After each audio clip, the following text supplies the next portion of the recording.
تو پھر حضرت ابو بکر صدیق رضی اللہ تعالیٰ نے ان سے پوچھا کہ اے صدیق گھر کتنا مال چھوڑ کے آئے ہو؟ آپ نے فرمایا کہ اے اللہ کے رسول گھر تو صرف اللہ اور اللہ کے رسول کا نام چھوڑ کے آیا ہوں۔ تو اتنے میں یہ بات کہنی تھی کہ جبریل امی حضور نبی کریم صلی اللہ علیہ وسلم کے پاس حاضر ہوئے اور عرض کرنے لگے یا رسول اللہ صلی اللہ علیہ وسلم کہ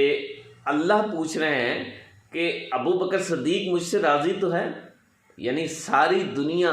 اللہ کو راضی کرنے کے لیے کوشش کرتی ہے، ساری کوششیں، ساری تک و دو، ساری محنتیں، ساری عبادتیں، ساری کاوشیں اس لیے ہیں کہ اللہ راضی ہو جائے۔ نہ جانے اللہ راضی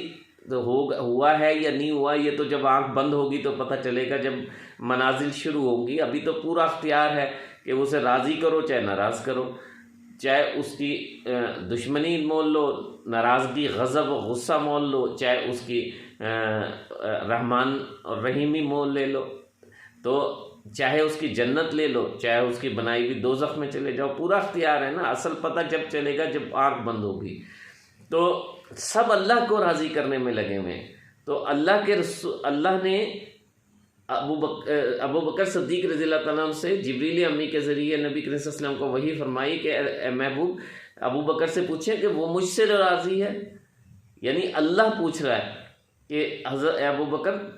بکر مجھ سے راضی ہے، یعنی انہوں نے سارا گھر کا مال اٹھا کے دے دیا اللہ کی راہ میں، کچھ بھی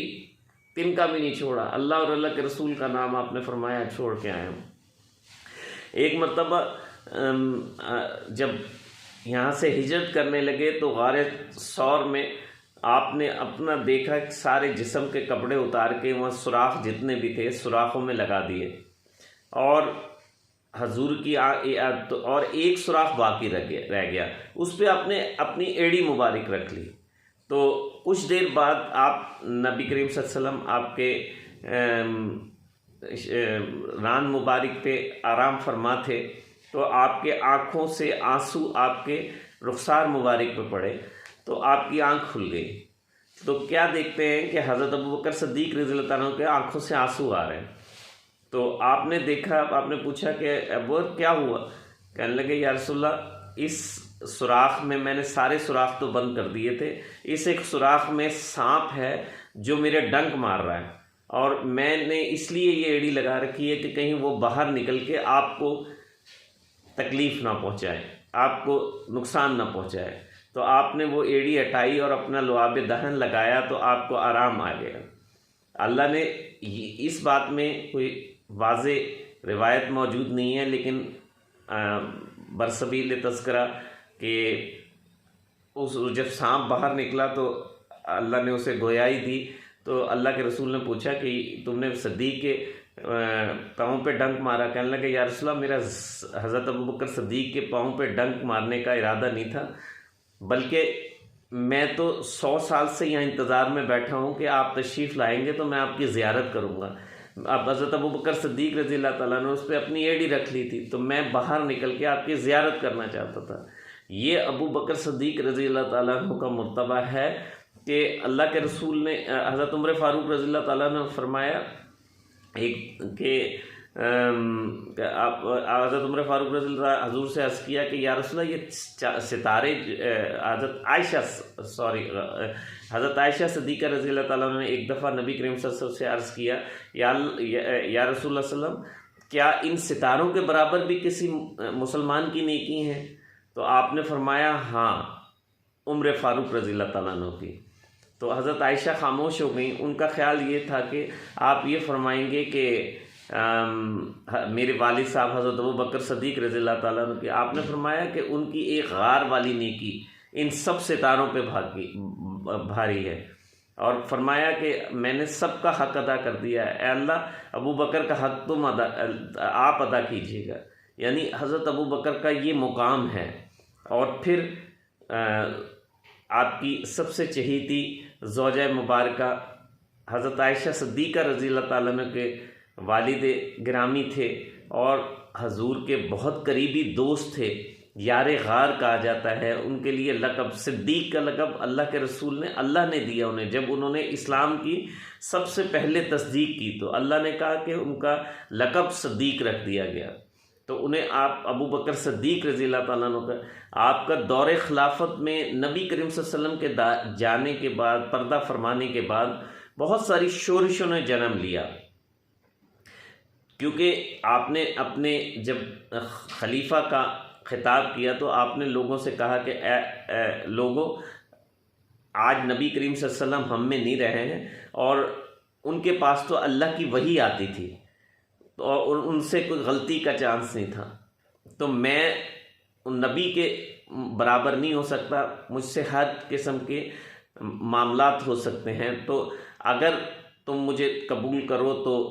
میں خلیفۃ المسلمین بن جاتا ہوں۔ تو ایک شخص کھڑا ہوا، باقی سب نے خلافت تسلیم کی، ایک شخص کھڑا ہوا کہنے لگے کہ آپ، یہ اسلام میں خلافت کا سلسلہ ہے، جمہوریت تو اسلام میں ہے ہی نہیں، خلافت یہ ہے کہ اگر ایک شخص بھی کھڑا ہوا تو حضرت ابو بکر صدیق رضی اللہ تعالیٰ عنہ نے ان سے پوچھا کہ بھائی آپ کو کیا مسئلہ ہے؟ تو صحابہ کرام غصے میں آ گئے کہ جن کو نبی کریم صلی اللہ علیہ وسلم نے متعین فرمایا خلافت کے لیے، کیونکہ جب نبی صلی اللہ علیہ وسلم بہت زیادہ علیل ہو گئے تو آپ مسجد نبی میں تشریف لا رہے تھے، تو لایا نہیں، صحابہ نے سہارا اٹھا کے سہارا دے کے وہاں تک لے کے آئے، تو آپ نے آہستہ آواز میں کہا کہ ابو بکر نماز کراؤ، جماعت کرائیں، تو حضرت عمر فاروق نے سمجھا کہ شاید مجھے کہا ہے، تو آپ آگے بڑھے، آپ نے کہا نہیں ابو بکر تم جماعت کراؤ، تو یہ خلیفہ تو اللہ کے رسول نے اسی وقت متعین فرما دیے تھے، تو یہ مقام ہے حضرت ابو بکر صدیق رضی اللہ تعالیٰ عنہ کا کہ حضور کے سب سے قریبی صحابی ہیں، سب سے قریبی، اور پھر نبی کریم صلی اللہ علیہ وسلم کے پردہ فرمانے کے بعد جو شورشیں شروع ہوئیں اس میں سب سے اہم شورش جو تھی، سب سے اہم بغاوت جو تھی وہ مانعین زکوٰۃ کی تھی۔ مانعین زکوٰۃ وہ کہتے تھے کہ ہم باقی تمام چیزیں پہ عمل کریں گے، اسلام کے تمام چیزوں کو مانیں گے لیکن زکوٰۃ نہیں دیں گے، تو آپ ابو بکر صدیق رضی اللہ تعالیٰ عنہ نے فرمایا کہ جو نبی کے دور میں جو قوانین بن گئے، اگر ان میں سے کوئی ایک اونٹ کی رسی بھی زکوٰۃ نہیں دے گا تو میں اس کے خلاف جنگ کروں گا۔ تو وہ ایک شخص جو کھڑا ہوا تھا اس کو یہ اعتراض تھا کہ حضرت ابو بکر صدیق رضی اللہ تعالیٰ عنہ رحم دل ہیں، اور جو خلیفہ کے لیے رحم دل ہونا تھوڑا سا منافی لگتا ہے، تو جب آپ خلیفۃ المومنین بنے تو وہ مثال کی مصداق ہو گئے، جو علامہ اقبال نے کہا ہے، جس سے جگر لالہ میں ٹھنڈک ہو وہ شبنم، دریاؤں کے دل جس سے دہل جائیں وہ طوفان، قہاریو غفاریو قدوسیو جبروت، یہ چار عناصر ہوں تو بنتا ہے مسلمان۔ معزز ویورز، حضرت ابو بکر صدیق رضی اللہ تعالیٰ عنہ کے اتنے واقعات ہیں، اتنے حضور سے قربت کے واقعات ہیں کہ شاید وہ بیان کرنے لگیں تو پروگرام گھنٹوں کا ہو جائے، چونکہ یہاں پہ وقت کی قید ہوتی ہے۔ تو کل انشاءاللہ تعالیٰ میں حضرت عمر فاروق رضی اللہ تعالیٰ عنہ کے دور کو سب لوگ جانتے ہیں، کون نہیں جانتا، لیکن میں حصول برکت کے لیے میں نے اپنی بخشش کی راہ ایک نکالی ہے، میں اپنی بخشش کے لیے یہ بیانات کرتا ہوں۔ اللہ تعالیٰ مجھے معاف فرمائے، میرے گناہ معاف فرمائے، اور مجھے اپنے موت سے پہلے کلمہ نصیب فرمائے۔ ملتے ہیں ایک اور پروگرام کے ساتھ۔ السلام علیکم ورحمۃ اللہ۔